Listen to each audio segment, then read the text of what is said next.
Hi guys, welcome. My name is Mary, but you can call me Chef May.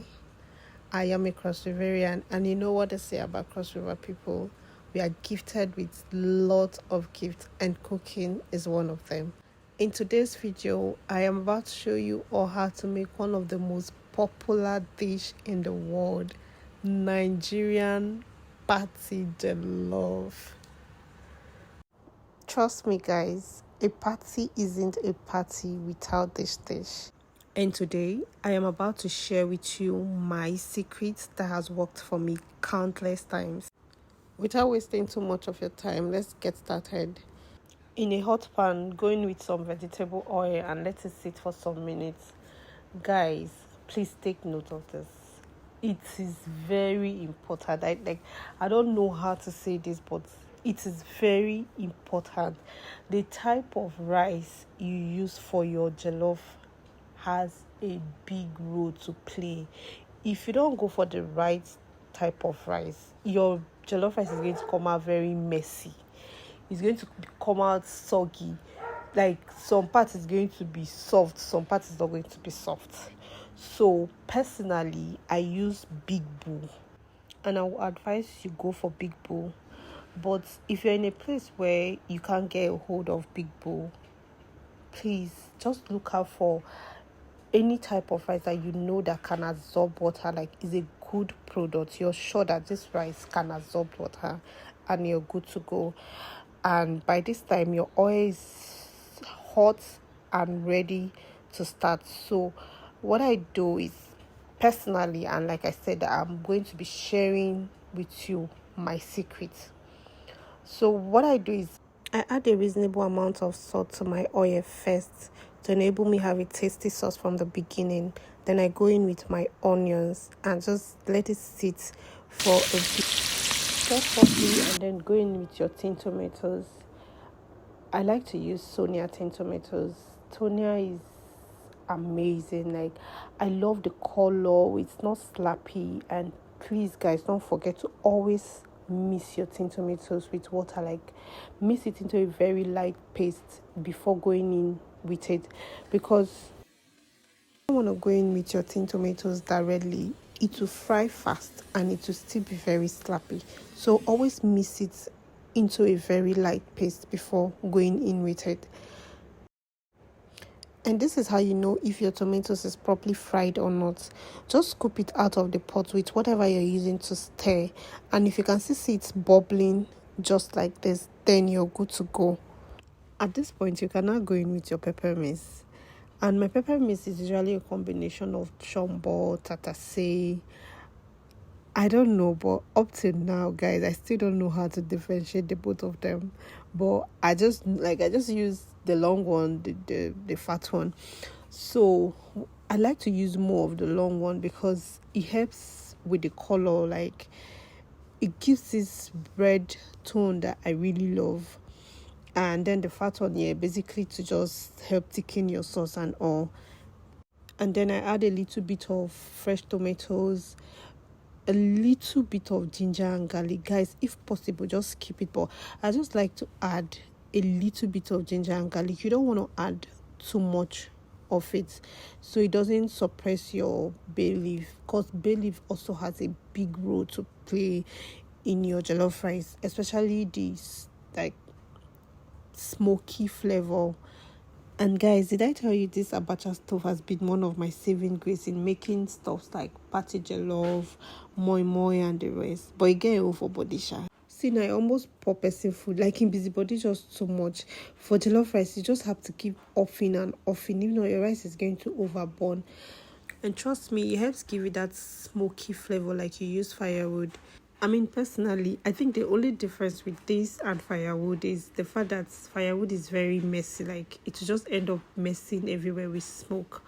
Personally, I would always go for this. But if you know you cannot always stand, like you can always be around your food, go for anyone you prefer, because the moment you move, your food is going to burn. So you always have to be around. If you need to reduce the fire, you reduce it, especially for jollof rice. So you know, come and overburn food and they send you back to your father's house, and the next thing you're saying is Jeff made that taught you. I am not around though. At this point, you can now go in with your seasoning.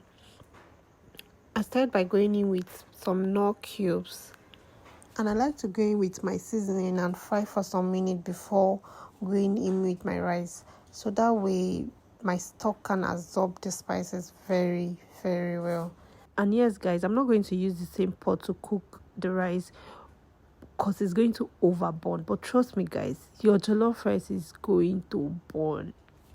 And then I go in with my secret spices. Guys, this spices is a game changer. It's going to elevate your jollof rice color from 50 to 100. At this point, I was already rushing because I was running late. I was trying to meet up with delivery time and filming. God, it was crazy. Then I went in with my all-purpose seasoning.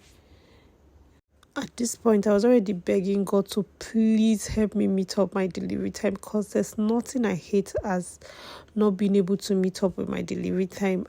And then I went in with some thyme, bay leaf. I fried properly for some minutes before going in with my washed rice. Guys, I said washed rice, not pre-boiled rice.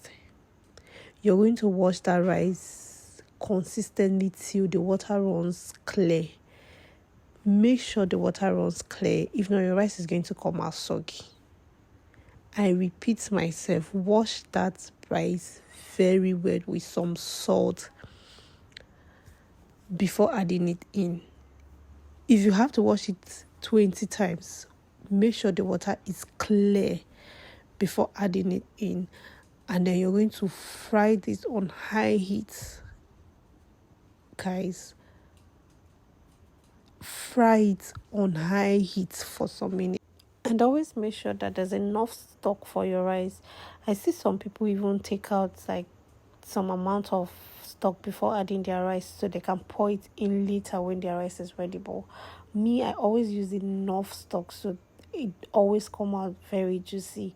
So you don't have to like reduce stock and then add it much later. Just make sure you're using a lot of stock. Like, then you keep frying. Like, you fry to a point where it looks like the rice is looking very dry, like it's completely dry. That also helps with this smoky flavor. And then if you need to add more rice, you can add. I like to add my rice batch by batch, so I don't end up having too much rice for the sauce. And then I just keep frying. Just make sure you fry your rice till is coming out one. Like, just keep frying on high heat, because this too also has a very big role to play in the like in giving your rice that spicy, smoky patty jollof, like that's patty jollof flavor. And then I went in with my meat stock. Guys, please always filter your meat stock before adding it.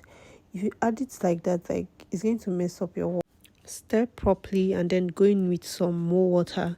You don't want to add too much water. You just make sure the water is just on top of the rice. Like, it's not too much, it's just on top. And then you can start tasting now. Just make sure your spices are okay. If you need to adjust, if you need to add in more salt, if you need to add more thyme.